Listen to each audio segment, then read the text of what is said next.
Hello guys, welcome back to another video. तो guys Dhampur sugar mills की financial year 2023 की first quarterly result out हो चुकी है। तो गाइज इस वीडियो में हम लोग यही देखेंगे कि कंपनी ने जून क्वार्टर में कैसी परफॉर्म की है, क्या क्या पॉइंट्स इंप्रूव हुई है एंड कहाँ पे कंपनी ने डिटोरिएट की है, और कंपनी के फंडामेंटल्स भी चेक करेंगे और देखेंगे कि क्या ये कंपनी पैसे लगाने लायक है या नहीं। उसके साथ साथ हम लोग कंपनी के टेक्निकल्स के बारे में भी डिस्कस करेंगे। तो गाइस बिना टाइम वेस्ट किए कंपनी की फंडामेंटल एनालिसिस करते हुए वीडियो को शुरू करते हैं। तो गाइस अगर इस कंपनी के बिजनेस के बारे में डिस्कस करें तो कंपनी की नेम से ही पता चल रहा है कि ये एक शुगर मिल है जो कि ethanol, alcohol and bio fertilizers manufacture करती है and this is one of the leading integrated sugar cane processing companies in India. ये company both BSE and NSE में लिस्टेड है। और अगर इस कंपनी के कुछ इंपॉर्टेंट फिगर्स के बारे में डिस्कस करें तो 1516 करोड़ की है कंपनी की मार्केट कैप, 9.88 की PE है, 11.2% है कंपनी की ROCE एंड 11.8% है कंपनी की return on equity. Last 6 months के रिटर्न के साथ साथ लास्ट 3 साल की जो सेल्स ग्रोथ है वो भी नेगेटिव में जा चुकी है। बुक वैल्यू से काफ़ी ऊपर ट्रेड कर रही है। डिविडेंड यील्ड 2.63% है एंड फेस वैल्यू 10 रुपये की है। अभी अगर इस कंपनी की जून क्वार्टरली की रिजल्ट के बारे में डिस्कस करें तो गाइस जून 2022 की क्वार्टर की अनऑडिटेड कंसोलिडेटेड फाइनेंशियल रिजल्ट आप लोगों के सामने है एंड यहाँ पे जितने भी सारे फिगर्स है वो सब लैक्स में दिया हुआ है, लेकिन डोंट वरी अबाउट इट क्योंकि मैं हर एक फिगर्स को क्रोर्स में कन्वर्ट करने के बाद ही आप लोगों को बताऊंगा ताकि आप लोगों को भी समझने में आसानी हो। तो गाइस सबसे पहले कंपनी की इनकम चेक करते हैं। तो जून 2022 की क्वार्टर में कंपनी ने अप्रॉक्सीमेटली 834 करोड़ की इनकम जनरेट किया है।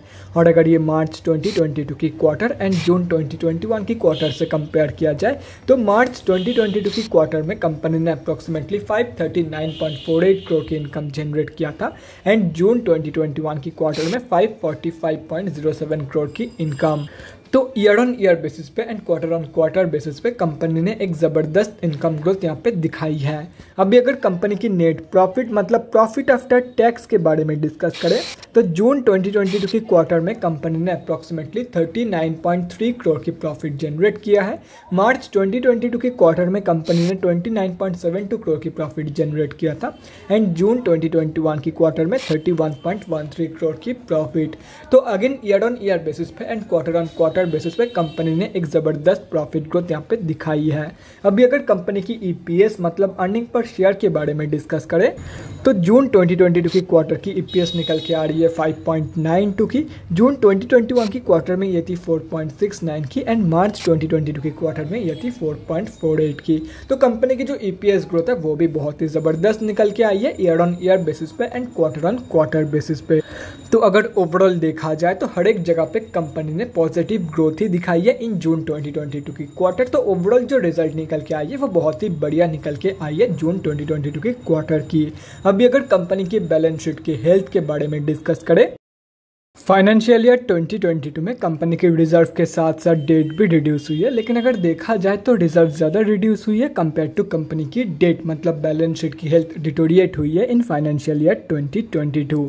एंड अगर ओवरऑल भी देखा जाए तो रिजर्व की कंपैरिजन में ज़्यादा डेट मौजूद है कंपनी के पास, तो ओवरऑल जो बैलेंस शीट की हेल्थ है वो भी एकदम बेकार है। अभी अगर कंपनी के कैश फ्लोज के बारे में डिस्कस करें तो कैश फ्लोज की जो कंडीशन है वो भी डिटोरिएट हुई है इन फाइनेंशियल ईयर 2022। FY 2021 में कंपनी के पास पॉजिटिव 62 करोड़ की कैश फ्लोज मौजूद थी जो कि अभी डिटोरिएट होकर नेगेटिव में जा चुकी है एंड अभी कंपनी के पास नेगेटिव 14 करोड़ की कैश फ्लोज मौजूद है। और अगर कंपनी की शेयर होल्डिंग पैटर्न के बारे में डिस्कस करें तो जून क्वार्टरली की शेयर होल्डिंग पैटर्न आप लोगों के सामने है। जून की क्वार्टर में प्रमोटर्स की होल्डिंग अनचेंज्ड है, बाकी FIIs एंड DIIs दोनों ने ही सेलिंग करी है इन जून क्वार्टर। एंड अगर पब्लिक में देखा जाए तो 2 बड़े रिटेलर की होल्डिंग है एंड अगर ये दोनों कैलकुलेट करते हो तो इस कंपनी में हम जैसे छोटे मोटे रिटेलर की जो होल्डिंग है वो अप्रॉक्सीमेटली 30.57% के आसपास निकल के आ रही है। तो गाइस अभी कंक्लूजन पे आते हैं, क्या आप लोगों को इस कंपनी में पैसा लगाना चाहिए या नहीं। तो देखो गाइस कंपनी की जो बिजनेस है वो बहुत ही बढ़िया है क्योंकि कंपनी इथेनॉल मैन्युफैक्चर करती है एंड आप लोगों को तो पता ही है कि इथेनॉल ब्लेंडेड फ्यूल का यूज़ हो रहा है आजकल। तो आगे चल के और भी ज़्यादा इथेनॉल का डिमांड बढ़ने वाला है एंड अल्कोहल तो बनाती है, उसका डिमांड तो कभी ख़त्म नहीं होने वाला है। तो अगर बिजनेस वाइज देखा जाए तो कंपनी की जो बिजनेस है वो बहुत ही बढ़िया है, तो आप लोग डेफिनेटली इस कंपनी में पैसा लगा सकते हो। लेकिन जो चीज़ मुझे खटक रही है वो है लास्ट 3 साल की सेल्स ग्रोथ, वो नेगेटिव में जा चुकी है। तो इसीलिए मैं आप लोग को यही बोलूँगा, अगर शॉर्ट टर्म के लिए जाना है तो जाओ, अदरवाइज सिर्फ और सिर्फ लॉन्ग टर्म के लिए तभी जाना जब आप लोगों का भरोसा हो इस कंपनी के ऊपर। अगर भरोसा नहीं है तो मत जाना सिंपली।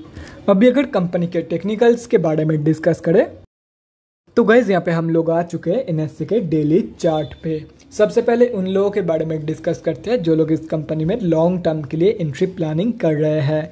तो देखो गाइज, अभी जहाँ पे कंपनी ट्रेड कर रही है उसकी सबसे closest and strongest support base निकल के आ रही है 204 रुपये के आसपास। वैसे अगर देखा जाए तो कंपनी अभी जहाँ पे ट्रेड कर रही है ये भी एक सपोर्ट जोन ही है, लेकिन स्ट्रॉन्ग सपोर्ट बेस है 204 रुपये के आसपास। तो अगर आप लोग एक hassle free and stress free entry करना चाहते हो तो करंट मार्केट प्राइस के आसपास आप लोग एंट्री प्लान कर सकते हो। लेकिन अगर आप लोग कुछ दिन वेट करके रिस्क लेके नीचे की प्राइस पॉइंट पे एंट्री प्लान करना चाहते हो तो मैं आप लोग को यही बोलूँगा, कुछ दिन और वेट कर लो। कंपनी यहाँ पे एक रेंज के अंदर ट्रेड कर रही है एंड अगर इस रेंज की ब्रेकआउट नीचे की तरफ हो जाती है तो आप लोग को ये कंपनी 200 रुपये या तो फिर 204 रुपये के आसपास डेफिनेटली मिली जाएगी। बाकी वेट करना है या नहीं ये इंटायरली आप लोगों के ऊपर है। अभी अगर शॉर्ट टर्म ट्रेडर्स के बारे में डिस्कस करें तो ये है 200 की मूविंग एवरेज एंड यहाँ पे आप लोग साफ देख सकते हो अभी कंपनी 200 मूविंग एवरेज के बहुत ही नीचे ट्रेड कर रही है। मतलब अभी ये कंपनी ऑफिशियली एक डाउन ट्रेंड में है। तो जब तक ये कंपनी 200 मूविंग एवरेज के नीचे रहेगी तब तक आप लोगों को इस कंपनी में कोई भी शॉर्ट टर्म ट्रेड प्लान नहीं करना है। एक बार इस कंपनी को सक्सेसफुली डेली बेसिस पे 200 मूविंग एवरेज के ऊपर क्लोजिंग करने दो, उसके बाद ही कोई भी शॉर्ट टर्म ट्रेड इस कंपनी में प्लान करना, उससे पहले नहीं। और रही बात स्विंग ट्रेडर्स की तो guys simply wait for the breakout of this range. जब इस रेंज की ब्रेकआउट होगी, ब्रेकआउट के बाद जब कंपनी रिट्रेसमेंट शो करेगी, रिट्रेसमेंट के बाद आप लोग ट्रेड प्लान कर सकते हो। फर्स्ट टारगेट होगा 276 रुपीज़ का एंड सेकेंड टारगेट होगा अप्रॉक्सीमेटली 379 रुपीज़ का, सॉरी 397 रुपीज़ का। तो guys that's it for this video. अगले वीडियो में मिलते हैं गाइज। Thanks for watching. और गाइज अगर आप लोगों के मन में कोई भी डाउट या क्वेरी रहती है स्टॉक मार्केट या किसी भी स्टॉक से रिलेटेड तो कमेंट सेक्शन में कमेंट करके मुझसे पूछ सकते हो, या तो फिर मेरे इंस्टाग्राम का लिंक आप लोगों को डिस्क्रिप्शन बॉक्स में मिल जाएगा, जाके वहाँ पर मुझे DM कर सकते हो for an one-on-one conversation. Thanks again for watching guys. Bye guys and definitely guys stay safe.